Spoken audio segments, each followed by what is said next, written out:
정부가 코로나 검사 결과를 조작하고 있다. 보건소가 코로나 확진자를 만들어낸다. 광화문 집회 참가자가 경찰 버스에 압사됐다. 최근 온라인에서 횡행하고 있는 코로나19 관련한 각종 가짜뉴스와 음모론들입니다. 방송통신위원회가 정부 방역 활동을 방해하고 국민 불안을 가중시켜 안 그래도 힘든 코로나19 사태 해결을 더 어렵게 하는 이 가짜뉴스는 사회적 범죄라며 엄정 대응하겠다고 오늘 밝혔는데요. 오늘 로투데이는 코로나19 가짜뉴스 얘기해보겠습니다. 먼저 인터넷에 떠돌아다니는 검증되지 않은 가짜뉴스들이나 근거 없는 의혹 제기들, 어떤 것들이 있는지 살펴봤습니다. 충격, 보건소 직원과의 통화, 코로나 양성 환자 만들기, 보건소 녹취록 공개 같은 제목으로 온라인에서 떠돌고 있는 게시물입니다. 3분 25초 분량의 전화통화에서 영상 속 주인공은 보건소가 멀쩡한 사람을 확진자로 판정했다고 주장하고 있습니다. 그 모든 사람들이 지금 보건소에서 지금 받으라고 문자 같은 거 받고 가서 받았더니 양성이 엄청나게 많이 나왔어요. 그래서 병원 가서 다시 받았더니 거의 다 음성이 나왔다는 사람들이 지금 문자가 서로 공유가 하고 있습니다. 이거 다 대한민국이 완전히 엉터리예요. 보건소에서 코로나19 양성 판정을 받았는데 병원에서 재검사를 받았더니 음성이 나왔다는 취지의 주장입니다. 이에 보건소 직원이 양성 판정을 받고 움직인 거냐고 되묻자 당황하긴커녕 되려 욕설과 함께 고함을 치기까지 합니다. 양성 판정을 받고 움직이셨다는 거네요. 그쵸?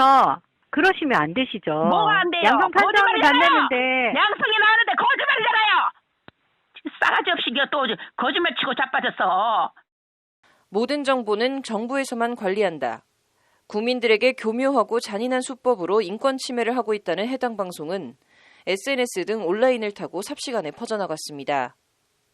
게시물엔 방금 보고 충격 먹음, 조작인 걸 모르는 게 바보다라는 식으로 보건소가 코로나19 가짜 확진자를 만들어내고 있다는 음모론을 기정사실화하는 댓글들을 어렵지 않게 찾아볼 수 있습니다. 하지만 이는 확인되지 않은 일방적인 주장에 불과하고 관련해서 방송통신심의위원회는 어제 해당 게시물에 접속 차단 조치를 내렸습니다.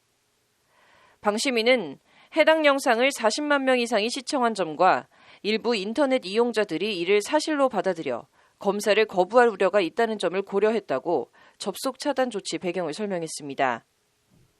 방심위의 접속 차단 조치에도 불구하고 해당 게시물은 이미 온라인을 타고 일파만파 퍼져나가 어렵지 않게 게시물을 볼 수 있습니다. 영향력이 아주 많죠. 왜냐하면 정보통신 매체가 발달을 하면서 이 가짜뉴스가 점점 더 지능화되고 더 그럴듯해 보이는 방식으로 진화를 하고 있거든요. 그러다 보니까 아무래도 대중들이 가짜뉴스를 쉽게 믿고 이걸 또 다시 재배포하면서 이제 전반적으로 확산을 시킬 가능성이 높은 편이다. 특히 일부 종교 인사나 유튜버들은 이런 검증되지 않는 음모론이나 가짜뉴스들을 단골 메뉴로 활용하며 방역당국을 곤혹스럽게 하고 있습니다. 코로나19 확진 판정을 받은 엄마부대 주옥순 씨와 유튜브 신의 한수 신혜식 씨, 전광훈 사랑제일교회 담임 목사 등이 논란과 비판의 중심에 서 있는 대표적 인사들입니다. 정부가 코로나19를 이용해 현 정부의 비판적인 인사들을 탄압하고 있다는 주장인데 주옥순 씨는 어제도 자신이 운영하는 유튜브 채널 주옥순TV 엄마 방송을 통해 이 같은 주장을 되풀이했습니다.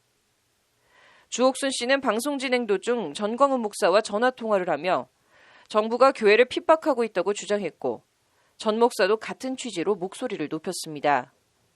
문재인 대통령과 주사파들이 한국을 사회주의 국가로 만들기 위해 교회를 제거하려는 것이다. 최대 저항 세력이 교회라 한국 교회를 이대로 둬서는 자기들의 목적지에 가지 못한다는 걸 알고 핍박하려는 것이라는 게 전 목사의 주장입니다. 전 목사는 그러면서 우리는 회유에 잘 안 넘어가니까 제거하려 총력을 기울였다며 아무리 제거하려고 해도 안 되는 찰나에 교회를 중심으로 바이러스가 퍼져 저를 재구속시키려고 한다고 강변했습니다. 정부가 전 목사와 사랑제일교회를 집중 겨냥해 코로나19 검사를 강요하고 N차 감염이니 뭐니 어떤 방법을 써서든 관련 확진자 수를 늘려 탄압의 도구로 쓰고 있다는 게 이들의 주장입니다. 우선 보수 세력의 지지층 결집을 노리는 목적이 있을 것이고요. 네. 아무래도 보고 싶은 것만 보려고 하는 사람들이 많다 보니까 그런 사람들을 노리고 정부에 대한 불신을 심어주고 있는 것이고, 그 과정에서 유튜버들 개인적으로는 이런 자극적인 발언으로 조회수라든지 뭐 인기라든지 이런 면에서 이익도 추구를 하고 있는 것이 아닌가. 그런가 하면 코로나 확진 판정을 받고 입원한 병실에서도 매일 생방송을 이어가고 있는 극우 유튜버 신의 한수 신혜식 씨는 급기야 치료센터를 정치 수용소로 지칭하며 아프지도 않은 자신을 양성 판정이 나왔다는 이유로 가두어두고 있다는 주장까지 내놓고 있습니다. 이게 정치범 수용소라서 사상검증까지 혹시 하는 것이 아닌가? 뭐 혹시 문재인 만세! 뭐 이렇게 3번 외쳐줘야지만이 풀어주는 게 아닌가? 그런 뭐 걱정이 됩니다. 신 씨는 그러면서 음식 메뉴까지 트집 잡아 불만과 비아냥을 여과 없이 드러내기도 합니다. 이런 거 좀 별로입니다. 예, 이거 별로예요. 샐러드 파스타 듣도 보도 못한 이런 거 말고 다른 거. 오늘 저녁에는 뭐 탕 없습니까? 탕 좀 얼큰하게.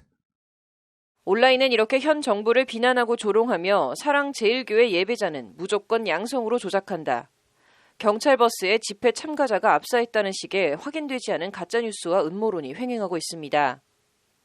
이런 아니면 말고식 가짜뉴스에 대해 방역당국은 전혀 사실이 아니라고 반박하면서도 같은 주장이 반복되는 데에 대해 곤혹스러워하고 있습니다. 정은경 중앙방역대책본부장은 어제 브리핑에서 방역당국이 하고 있는 방역은 어떠한 눈속임이나 차별이 없이 코로나19 유행 극복을 위해 원칙을 갖고 접근했다며 절대 환자 수를 조정하거나 하는 일은 있을 수가 없다고 단호하게 선을 그었습니다. 정은경 본부장은 그러면서 가짜뉴스나 음모론에 대해 그런 사항으로 지속적으로 문제 제기를 한다고 하면 그 부분에 대해서는 단호하게 필요한 조치를 취하도록 하겠다고 강조했습니다. 이와 관련 경찰은 보건소가 허위 확진 판정을 하고 있다는 게시물의 최초 생산자와 유포자에 대한 추적 수사에 착수했습니다. 법률방송 신세아입니다.